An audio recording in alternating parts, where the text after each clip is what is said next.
Salut à tous, c'est Tanadamus pour Entreproducteur TV. Aujourd'hui, on se retrouve pour une vidéo sur les plugins de base de FL Studio. On avait déjà fait le limiteur et l'EQ.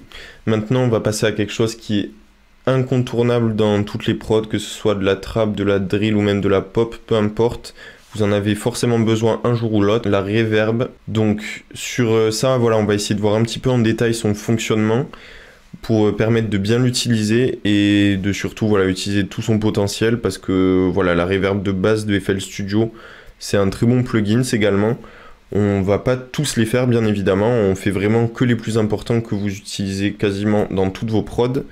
Donc c'est parti, on va voir tout ça plus en détail.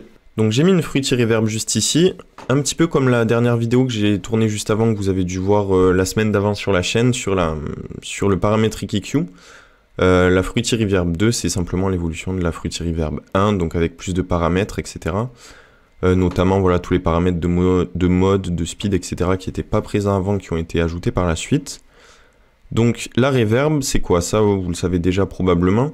C'est un outil qui va être utilisé dans tous les styles de musique et dans beaucoup de cas de figure possibles. Ça peut être sur la voix pour donner plus de présence, ça peut être sur les drums pour donner quelque chose de plus organique, ça peut être voilà, dans vraiment tous les cas de figure. Mais après, voilà, il faut quand même comprendre comment ça marche. Alors c'est très simple, hein, vous voyez, il y a pas mal de boutons, ça peut paraître assez intimidant. Mais voilà, vous allez voir que c'est très simple, on va essayer de voir ça en moins de 10 minutes. Alors déjà, pour commencer, voilà, j'ai ce son de base sur ma session.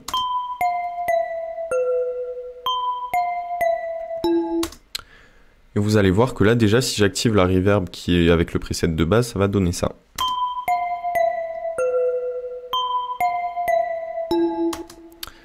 Alors globalement, la reverb, là qui est activée de base, vous voyez que bon, tous les potards ont été un petit peu activés. Ça a donné un petit peu plus de longueur au son, un petit peu comme si on était dans une pièce, comme si on était dans une église ou une cathédrale. Alors comme sur l'EQ, l'avantage c'est que sur FL Studio, vous avez la visualisation de la pièce juste à côté ici. Il faut le voir tout simplement comme une pièce. C'est le plus simple pour se représenter les potards qui sont ici. Globalement, là on a déjà 3 potards sur le côté. Donc ça va être les plus importants. On a le dry. Ici, ça va être le réglage du signal d'entrée. Donc ça va être le niveau de mon sample, par exemple.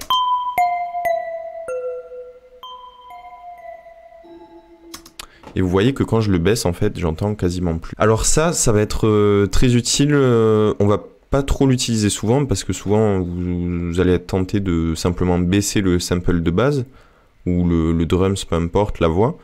Ça va être utile par exemple si vous mettez la reverb sur des bus. Si vous mettez la reverb sur des bus, par exemple là j'ai tous mes drums qui sont ici, et je vais mettre un bus de reverb qui va être commun à toutes les autres pistes.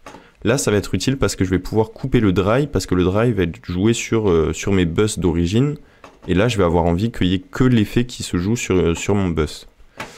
Donc l'effet justement, parlons-en, ça va être le petit onglet wet ici. Donc l'onglet wet, c'est un petit peu le même principe que sur le delay, etc. Ça va être le niveau d'effet tout simplement. Donc là par exemple, hop, je mets mon dry, et si je laisse le wet à 0,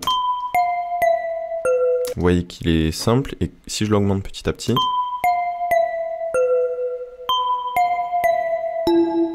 donc ça va être le niveau d'effet ajouté. Le petit onglet ici, ER, ça veut dire Early Reflection. Ça, c'est très peu utilisé, mais globalement, il faut se visualiser ça, pardon, un petit peu comme une pré-reverb, comme un delay. C'est vraiment le premier son qui va taper, en fait, avant la reverb, avant la queue de la reverb. Donc là, si je l'augmente, on verra pas trop de différence, mais pour que vous visualisiez...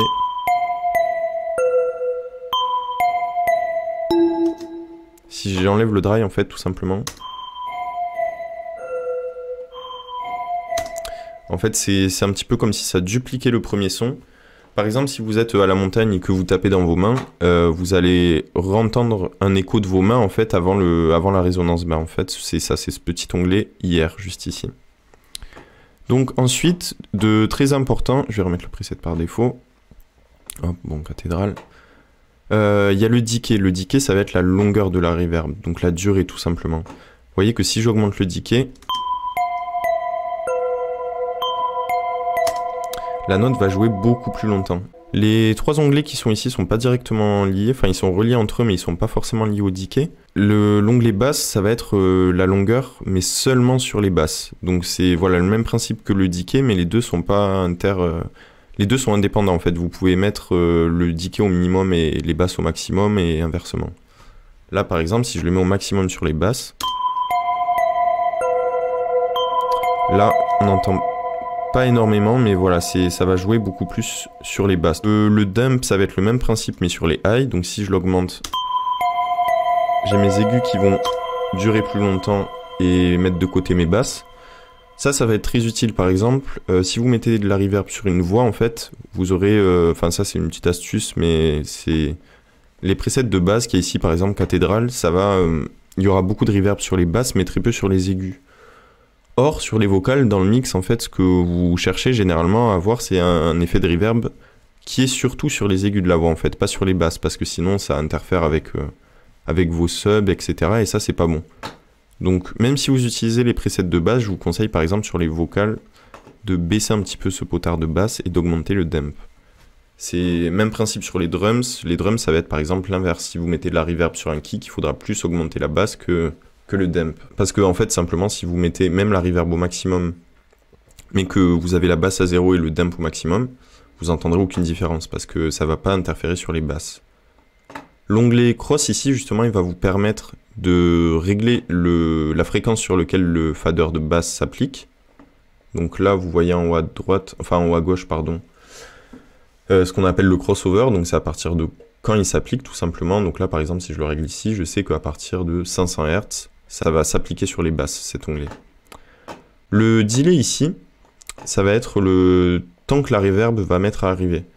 En fait, si par exemple, là, je claque dans mes mains, là, bon, on entend très peu le résonnement parce que la pièce est isolée, mais dans une cathédrale, par exemple, vous entendez un écho derrière. Sauf que plus la pièce est grande, justement, et plus cet écho va mettre de temps à revenir. Donc, par exemple, si je mets le delay à 0 et que je lance,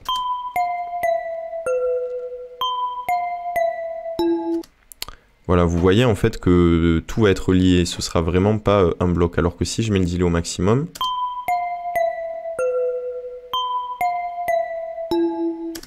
là on entend assez peu sur ça, mais je vais essayer de vous mettre par exemple sur un hat. Voilà. Sur un hat, en fait, si je mets le delay au minimum, vous voyez, là, on l'entend, c'est vraiment un bloc, comme si ça résonnait. Sauf que si je mets le delay au maximum, c'est un petit peu comme si la pièce était plus grande, en fait, tout simplement. Que le son mettait plus de temps à revenir si je le relance. Vous voyez qu'il y a un intervalle de temps entre le son et la reverb. Donc voilà, là, le delay, c'est vraiment la durée que met le son à revenir. C'est vraiment comme un delay simple, hein, tout simplement.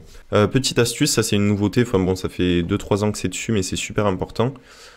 Le petit, là vous pouvez cliquer sur tempo ici, et ça c'est super utile parce que ça permet tout simplement de régler le delay en fonction du tempo.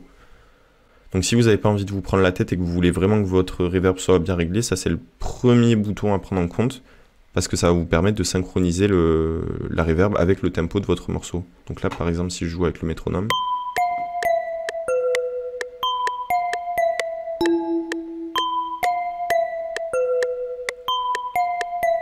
et en fait, vous pourrez jouer en fractionnant, genre là ça va être 2, 3, 4, etc. Donc ça va être par exemple tous les quarts temps, la reverb va revenir, le delay va revenir, etc. Et ce sera beaucoup plus simple à faire et beaucoup plus agréable à l'oreille. Les deux petits onglets ici, donc size et diffusion, ça va être un petit peu, pour comprendre, il faut voir la pièce ici. Size, ça va être la taille de la pièce, tout simplement. Plus la pièce est petite, plus le son va revenir vite et moins la reverb sera importante. Plus la pièce est grande, plus le son voilà, va parcourir de chemin avant de revenir et va revenir presque amplifié, j'ai envie de dire. L'onglet diff, en fait, la reverb, c'est les réflexions du son qui reviennent à vos oreilles.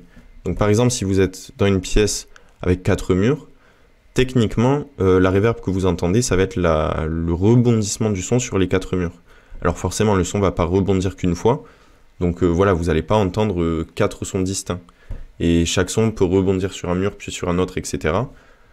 Et c'est d'ailleurs pour ça qu'on isole les studios, tout simplement, pour pas que ces sons rebondissent et reviennent dans nos oreilles. Mais voilà, l'onglet diffusion, c'est pour ça. Donc si vous mettez la diffusion au minimum, vraiment ça permettra de faire des effets créatifs. Il y aura presque un rendu un petit peu métallique.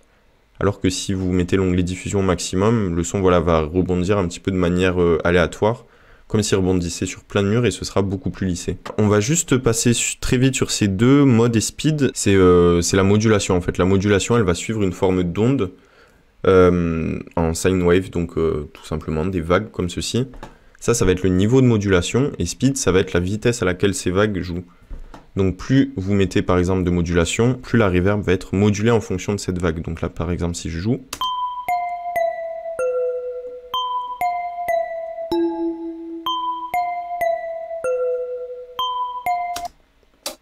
là on entend très peu la différence ici, c'est vrai que c'est assez... Faut vraiment l'entendre au casque sur ces sons, même si je mets les snares, vous l'entendrez pas forcément. Hop. Vous voyez là avec la modulation au maximum. Et au minimum. Ça fait un rendu quand même beaucoup plus naturel. Donc voilà, c'était pour l'essentiel sur la reverb. J'espère que vous avez déjà checké les tutos sur le limiteur et sur l'EQ la semaine dernière. Voilà, là on fait une petite série avec tous les VST de base de FL Studio pour un petit peu remettre toutes les bases avant de passer à des choses un petit peu plus complexes. La semaine prochaine, on va faire sur le Soundgoodizer. Donc voilà, je vous invite à vous abonner à la chaîne pour ne pas rater tous les autres tutos et toutes les autres vidéos. Comme d'habitude, allez checker la description, le Quarantine Drum Kit et tous les FLP qu'on vous a mis. Et puis voilà, abonnez-vous, mettez la cloche et je vous dis à la prochaine. Ciao!